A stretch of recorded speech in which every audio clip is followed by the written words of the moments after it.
Muy buenos días. Permítame primero agradecer a Prensa Grupo, a los organizadores, por haberme invitado a este evento. Ayer ya nos vimos, tuve el grato placer de ser panelista de Luis Ortigas, presidente de Perú Petro, y ahora me toca exponer, felizmente sin panelistas, para referirme a un tema muy importante en la contratación petrolera, que es específicamente los aspectos económicos. Hablar de los aspectos económicos en la contratación petrolera nos podría llevar varios días. Por consiguiente, yo he preferido tocar 3 o 4 temas puntuales para desarrollarlos y un poquito analizar la importancia que tienen estos temas en la industria. Para comenzar, tenemos que entender qué está pasando con el petróleo. En el año 65 el mundo consumía 35 millones de barriles de petróleo. Hoy está consumiendo 92 o 93 millones de barriles de petróleo, todos los días.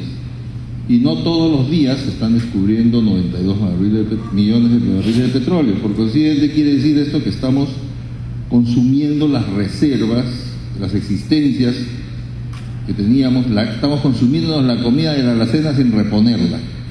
Esto significa está significando que el precio, ustedes verán la línea de tendencia, el precio haya corrido junto con la demanda, con la producción, y estamos en el orden de los $100 por barril. Es verdad que parte de esos $100 hay un componente geopolítico, guerras, hay otro componente especulativo, pero definitivamente por lo menos el 80% del precio es oferta y demanda. En ese escenario estamos entonces frente a la discusión, al análisis de un bien que es escaso, cada día más escaso, es necesario, cada día más necesario, es no renovable, o sea, se agota, hay que buscarlo, no está a la vista del ser humano, hay que buscarlo haciendo exploración, y la exploración, o sea, la forma de buscarlo, demanda una inversión de altísimo riesgo. Aquí aplica, por consiguiente, una regla de oro que aplica en cualquier negocio. A más riesgo, el inversionista exige más rentabilidad. Si yo tengo un negocio que tiene riesgo cero, evidentemente la rentabilidad tiene que ser muy baja. Yo no voy a correr ningún riesgo. Pero si tengo un negocio donde el riesgo es altísimo, yo espero una rentabilidad alta. Para eso yo siempre pongo este ejemplo. Me gusta este ejemplo porque yo creo que grafica la importancia del riesgo. Si ustedes van al casino y ponen $1.000 en el color rojo y sale rojo, porque hay 16 números rojos, ustedes ganan 18, creo que son, 18 números rojos, ustedes ganan $1.000. O sea, le devuelven los 1.000 que pusieron y le dan $1.000 más. La rentabilidad es casi 50%. Digo casi porque hay un número verde ahí que rompe el 50-50.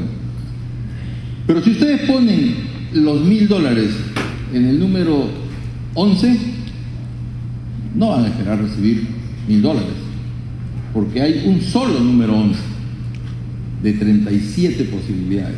Ustedes esperan una alta rentabilidad y el casino les paga 36 veces la apuesta. Eso sucede también en petróleo. El petróleo es una actividad, buscar petróleo es una actividad que demanda muchos riesgos. El primero, el riesgo socioambiental. O sea, no basta tener firmado un contrato. La Ley Orgánica de Hidrocarburos dice: el contratista tiene libre acceso al área de contrato. Eso dice la Ley Orgánica de Hidrocarburos, pero todos sabemos que eso no es realidad. No tenemos el libre acceso al área de contrato. Necesitamos vencer muchas barreras. Yo les voy a contar una anécdota. Hace casi 20 años, en el año 94, 95, cuando recién comenzaba Perú Petro, yo trabajaba en Perú Petro, tuvimos una de las primeras reuniones con unos representantes de comunidades nativas. Y en ese momento, uno de los abogados de Perú Petro le dijo a los representantes de las comunidades nativas: ustedes no pueden oponerse a que la empresa petrolera realice actividades en el lote, porque la Ley Orgánica de Hidrocarburos le da el derecho de ingresar libremente al área de contrato. Y le dijo el nativo, el representante, la APU: doctor, ¿cuánto tiempo tiene su ley?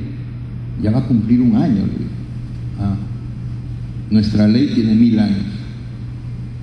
Por consiguiente, usted no me va a imponer a mí su ley contra la ley de esta comunidad, que para ellos tenía 1000 años, ellos imponían su ley.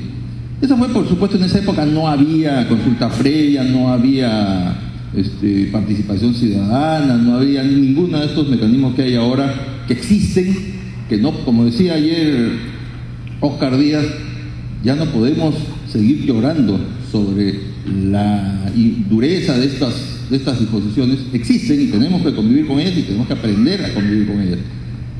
Ese es el primer riesgo que tiene que correr el contratista. Pero como decía también Oscar Díaz, esto pasa en todo el mundo está sucediendo esto.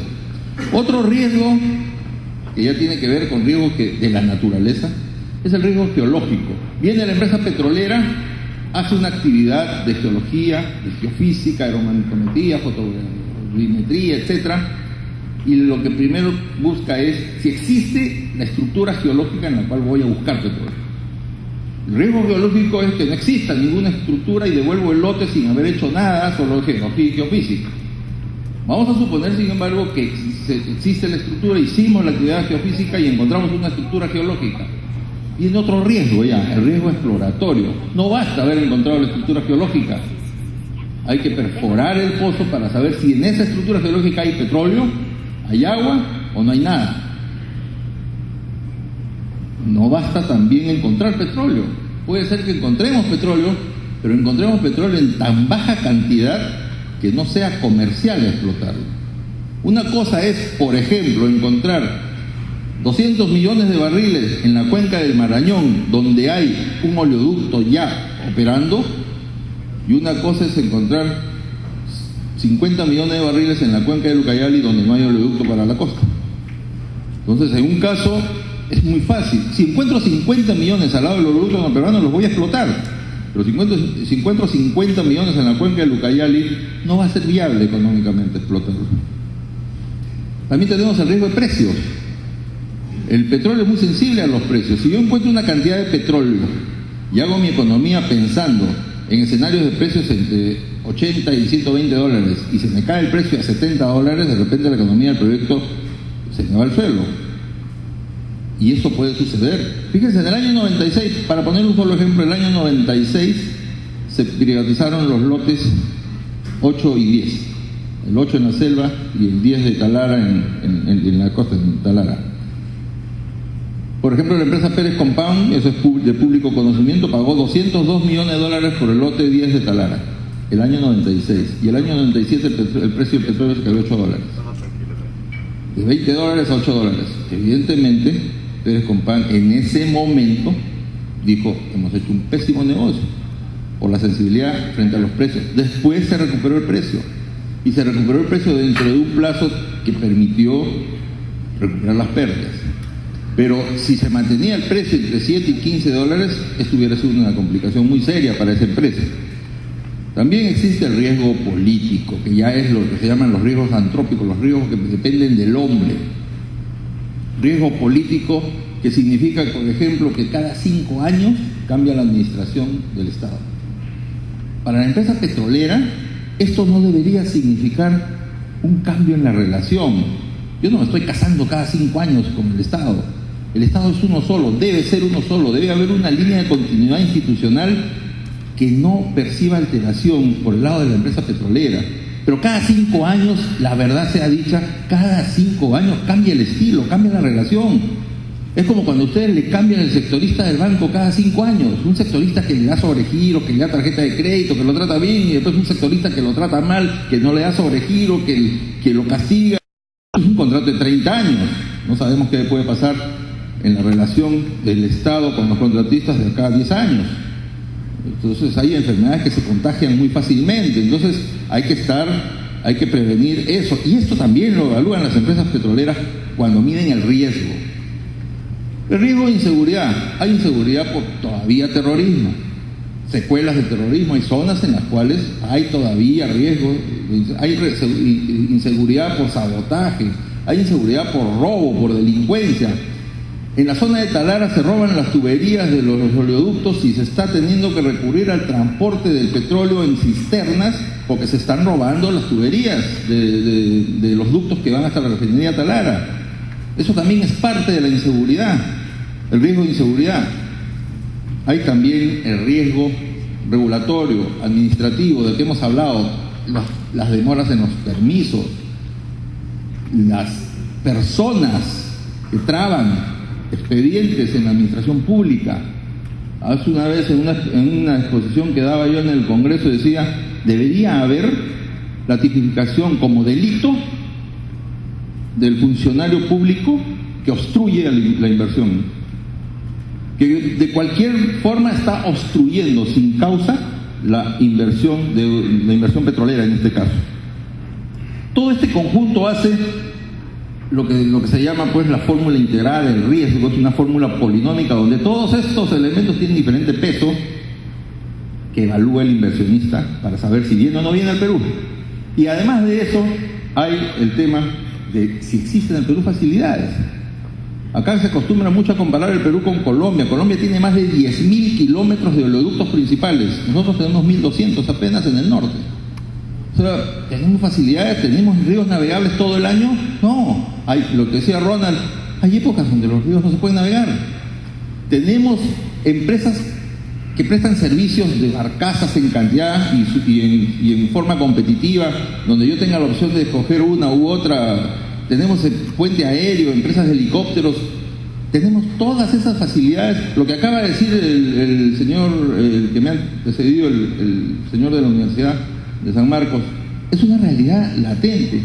Hay también carencia de potencial de profesionales capacitados para la industria petrolera.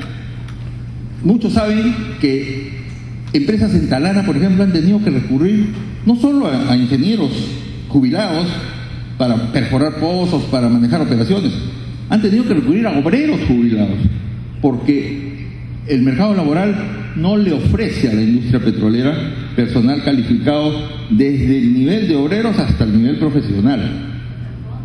Todo esto entonces hace, y acá ya vamos entrando en materia económica, hace que el inversionista haga su evaluación y diga, ¿qué cosa espero yo si invierto en el Perú? Voy a tener lo que se llama la renta petrolera, que no es otra cosa que la diferencia entre los ingresos que voy a percibir menos los egresos que voy a incurrir. Eso al final se traduce en la utilidad que espero recibir en caso que la inversión sea afortunada. Porque puede ser que perfore 3, 4 pozos y la inversión no sea afortunada, sean pozos secos y me tenga que retirar. Estamos partiendo de la premisa de que voy a tener éxito y vamos a tener. Me hacía recordar hace un momento el joven que puso que Gary Sugar, un gurú de la contabilidad petrolera, decía, cuando yo estoy deprimido, invito a tomar café a un geólogo, a un amigo geólogo, y la depresión se me va, porque el geólogo es optimista. El día que los geólogos petroleros pierdan el optimismo, apagamos la luz, cerramos la puerta y nos vamos todos. Nosotros, los que no somos geólogos, tenemos que contribuir con nuestra tarea de hacer que el geólogo no pierda el optimismo en que va a encontrar petróleo y que va a aumentar la producción, y que el inversionista no pierda el optimismo de que su inversión va a ser afortunada. Eso tenemos que hacer los que no somos geólogos. Bueno, el inversionista entonces es convencido por su geólogo optimista de que esto sí es un buen proyecto, invierta, no hay riesgo, los riesgos antrópicos estos no hay, en el Perú están las cosas tranquilas, el riesgo geológico, hay estructuras, hay 18 cuencas, como nos decían ayer los de Perú Petro, hay 18 cuencas por explorar, o sea, hay potencial bestial, vamos a producir. Entonces el inversionista dice, bueno, estoy asumiendo que voy a tener éxito y voy a percibir ingresos. ¿En qué voy a gastar esos ingresos? Voy a gastar en pagar regalías, en pagar tributos, en pagar todas las inversiones y todos los gastos, y al final me va a quedar la utilidad. Esa utilidad neta es lo que me va a determinar la rentabilidad de la que hablábamos cuando nos íbamos al casino. Es la utilidad neta que espero del proyecto. Y entonces la conclusión es muy sencilla. La rentabilidad, que es la diferencia, que depende de la utilidad, y la utilidad es la diferencia entre los ingresos y los egresos, la rentabilidad va a ser mayor en la medida en que los egresos sean menores. Pero bueno, entonces la conclusión decía era, a menor costo, mayor rentabilidad. Para que el Perú sea competitivo frente a Colombia, Argentina, Brasil y otros países, tenemos que ofrecer competitividad desde el punto de vista de la rentabilidad. Si Colombia está poniendo una regalía del 8%, si Uruguay ha puesto una regalía del 8%, ¿por qué nosotros ponemos regalía mínima del 15%? ¿Por qué hacemos concursos por regalías? Lo que le decía yo al ingeniero Ortigas ayer. Hacemos concursos por regalías, que es lo que... Es decir, estoy diciendo a los participantes en la licitación, va a ganar el que tenga el costo más alto. Eso es lo que estamos haciendo cuando decimos concurso por regalía. Gana el que tenga el costo más alto, o sea, gana el que tenga la utilidad más baja. Cuando debemos propiciar la mayor rentabilidad para que el país sea competitivo y se produzca más petróleo. Las competencias deben ser, en lugar de competencias por regalía, competencias por pozos exploratorios. ¿Qué cosa tiene entonces para hacer rentable el proyecto un inversionista? Sacar un barril de petróleo del subsuelo le significa pagar los bienes y servicios, todo lo que son inversiones, gastos, y bienes y servicios incluye salarios, contratos de terceros, bienes materiales, insumos, etcétera, etcétera. Pagar las regalías y pagar los tributos. De estos tres componentes del costo, con los tributos no nos podemos meter porque ahora existe una sola política fiscal, ya no hay políticas fiscales diferenciadas para sectores. Una sola para todo el mundo, todos pagan 30% y se acabó.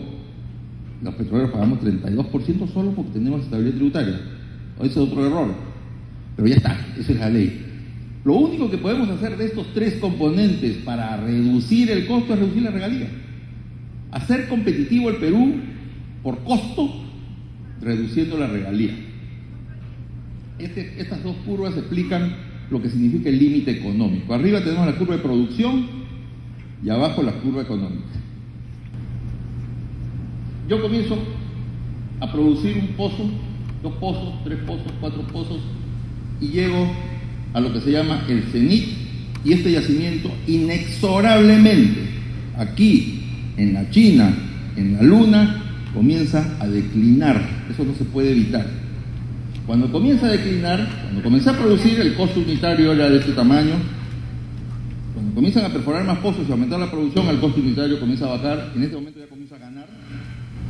Y cuando comienza a declinar, el costo unitario comienza a subir otra vez. Aquí se dice que he alcanzado el límite económico, cuando el ingreso se hace igual que el egreso. Ya no tiene sentido seguir operando el pozo, el yacimiento, el lote. En ese momento devuelvo el lote. Pero ¿qué pasa si yo reduzco el costo?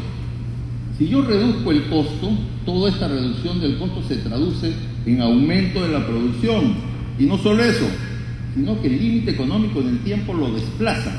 Y en lugar de cerrar el pozo, hoy lo cierro entre 3 años, porque le di más vida al pozo por límite económico. ¿Y esto por qué? Porque reduje el costo. ¿Y qué cosa reduje del costo? La regalía.